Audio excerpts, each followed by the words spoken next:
2020 में सिंधिया ने गिराई थी कांग्रेस की सरकार।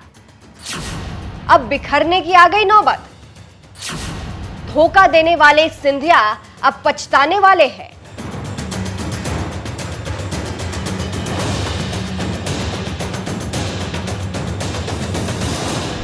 नमस्कार, मैं हूं आपके साथ सृष्टि श्रीवास्तव। इस वक्त मध्य प्रदेश में अगर सबसे ज्यादा कोई खुश है तो वो है कांग्रेस। कांग्रेस बस तमाशा देख रही है और वो वक्त याद कर रही है जब 2020 में उसकी सरकार गिराई गई थी और आज वही सरकार गिराने वाले बिखर रहे हैं। हम बात कर रहे हैं ज्योतिरादित्य सिंधिया की, जो अब शायद पछता भी रहे हो, और पछताए भी क्यों ना। जिनके साथ मिलकर सिंधिया ने खेल खेला था, आज वही उनका साथ छोड़ते नजर आ रहे हैं। चलिए आपको भी बताते हैं मध्य प्रदेश की राजनीति में मचे बवाल के बारे में।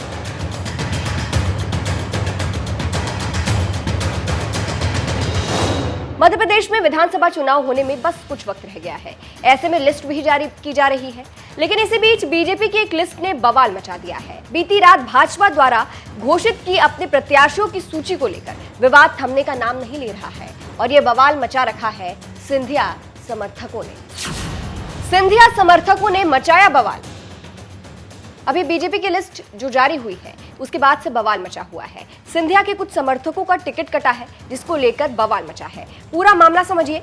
इस मामले में सबसे अहम रोल है सिंधिया समर्थक मुन्ना लाल गोयल का, जिनका टिकट कटा है और उनकी जगह बीजेपी ने ग्वालियर में पूर्व मंत्री माया सिंह को टिकट दे दिया है। अब इसके बाद से बवाल मचा हुआ है। सिंधिया समर्थक मुन्ना लाल गोयल का टिकट कटने से नाराज है और जय विलास पैलेस यानी सिंधिया के महल का घेराव कर वहां जबरदस्त प्रदर्शन कर रहे हैं।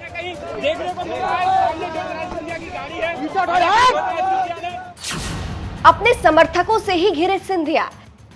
वहीं इसको लेकर कुछ वीडियोस भी वायरल हो रहे हैं, जिसमें सिंधिया के समर्थक उन्हें जबरदस्त तरीके से घेरे हुए हैं। इतना ही नहीं, जब सिंधिया अपनी गाड़ी से जाने की कोशिश करते हैं तो कुछ उनकी गाड़ी के आगे लेट जाते हैं, जिसके बाद सिंधिया बाहर निकलकर उनको समझाते हैं। कुछ तो सिंधिया के पैर तक पर गिर जाते हैं।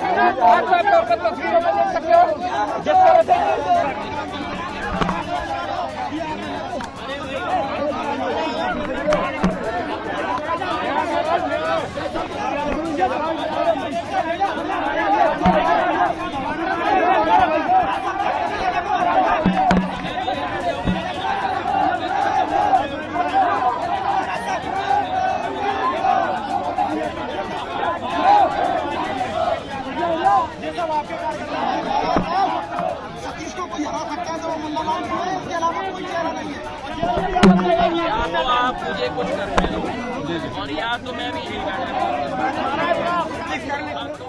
तो देखा आपने किस तरह से सिंधिया के समर्थक बवाल मचा रहे हैं। हालांकि सिंधिया के समझाने के बाद वो मौके से लौट जाते हैं, हट जाते हैं। कांग्रेस को धोखा देकर अब पछताएंगे सिंधिया। अब इस वक्त मध्य प्रदेश के राजनीतिक गलियारों में ये चर्चा जोरों पर है। लोग कह रहे हैं कि जिस तरह से सिंधिया ने अपने समर्थकों के साथ मिलकर कांग्रेस की सरकार गिराई थी और आज वही समर्थक इतना बवाल मचा रहे हैं, पैरों में गिर रहे हैं, तो सिंधिया इस बवाल से पछता तो रहे होंगे और कांग्रेस को धोखा देने पर अफसोस कर रहे होंगे। हालांकि अब सिंधिया की मन की बात तो वही जाने, ऐसे बस लोग कयास लगा रहे हैं। कौन है मुन्ना लाल गोयल? अब जिनसे मामला शुरू हुआ है उसके बारे में भी जान लीजिए। कमलनाथ सरकार के खिलाफ जब ज्योतिरादित्य सिंधिया ने विद्रोह करते हुए सरकार गिराई थी तो इस्तीफा दिलाने वाले विधायकों में मुन्ना लाल गोयल भी थे। 2020 में हुए उपचुनाव में गोयल इसी इलाके से कांग्रेस के सामने हार गए थे, लेकिन इसके बाद भी उन्होंने लगातार क्षेत्र में सक्रिय होकर पार्टी संगठन के आयोजन में भी भूमिका निभाई थी। इसीलिए मुन्ना लाल गोयल के समर्थक भी भड़के हुए हैं जब उनका टिकट कट गया है। फिलहाल उनके समर्थकों का क्या कहना है, अंत में आपको सुनाते हैं। आपको क्या लगता है, सिंधिया पछता रहे हैं या नहीं? कमेंट करके अपनी राय जरूर बताइएगा। नमस्कार। अभी हम लोग अपनी मांग रखने अपने महाराज साहब से मांग रखने आए हैं और महाराज से निवेदन करने आए हैं कि महाराज साहब जो ग्वालियर पूर्व का जो टिकट है उस टिकट को बदलवा दें, क्योंकि वह टिकट केवल उस सीट को निकालेंगे तो मुन्ना लाल गोयल जी निकालेंगे, उसके अलावा उस सीट को कोई निकाल नहीं पाएगा, क्योंकि वो सीट इतनी यदि आसान थी तो क्यों 2018 में टिकट नहीं दिया गया। आज ऐसे व्यक्ति को टिकट दे दिया गया है जो व्यक्ति चलने में सक्षम है, उम्र इतनी हो चुकी है। तो हम लोगों की पीड़ा है कि हमें गवर्नमेंट बनाने के लिए एक सीट की आवश्यकता है और उसमें तो एक सीट हम सजा के देने कांग्रेस को, तो हम लोग नहीं चाहते कि हमारे क्षेत्र की जनता, हमारे सारे कार्यकर्ता बंधु की ये सीट तस्वीर में दें। तो हम महाराज से निवेदन करने आए हैं कि महाराज साहब इस टिकट को बदलवाएं और बदल के मुन्ना भाई साहब को टिकट दिलवाएं, जिससे कि हम लोग इस सीट निकाल के महाराज साहब को दें और महाराज साहब का सम्मान बना रहे और पार्टी का सम्मान बना रहे और हमारी सरकार बने। टिकट का विरोध करते हैं या प्रत्याशी का विरोध है या पार्टी का विरोध है? यहाँ पार्टी का कोई विरोध नहीं है, प्रत्याशी का हमें कोई मतलब वो नहीं है, विरोध किसी का नहीं है। हमें ये है, हमें सीट निकालनी है और सीट केवल निकलेगी तो मुन्ना भैया जो सुबह से 7 बजे व्यक्ति लगता है और रात के 12 बजे तक जनता के बीच में रहता है, ऐसा व्यक्ति इस सीट नहीं लगता। आप भी पत्रकार बंधु हैं, आप भी जिस क्षेत्र में जा रहे हैं और देख रहे हैं कि स्थिति क्या है कि जनता किसको चाह रही है। जनता क्या उस व्यक्ति को चाहिए जो 7 साल में वहां क्षेत्र में नहीं जा पाए कि अक्षमता के कारण, और एक ऐसा व्यक्ति जो सुबह से लेकर रात तक जनता के बीच में बैठा रहे, तो जनता उसी व्यक्ति को चाहिए सुबह शाम तक उस साथ बीच में रहता है।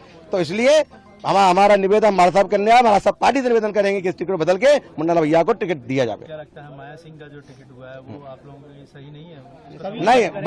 नहीं, बिल्कुल फाइट नहीं हो पाएगी, क्योंकि क्या वो बेचारे चलने में अक्षम है, उन्हें वो खुद भी चुनी थी, वो जबरदस्ती थोप रहे हैं उनको।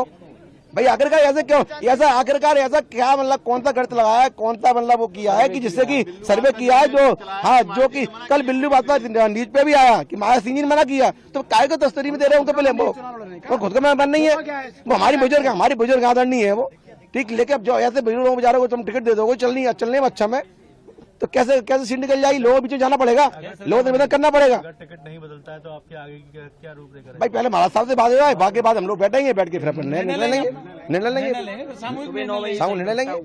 समर्थन करेंगे माया जी का? अब सामूहिक निर्णय में जो सामूहिक बात होगी हम लोगों की, कोई समर्थन नहीं है, हम हारने के साथ नहीं है, हम हारने के साथ ही नहीं है। जब सीटी आ रही है तो फिर किस्ती में दिए जाएंगे हजारों कार्यकर्ताओं के साथ। अभी तक कोई बातचीत हुई?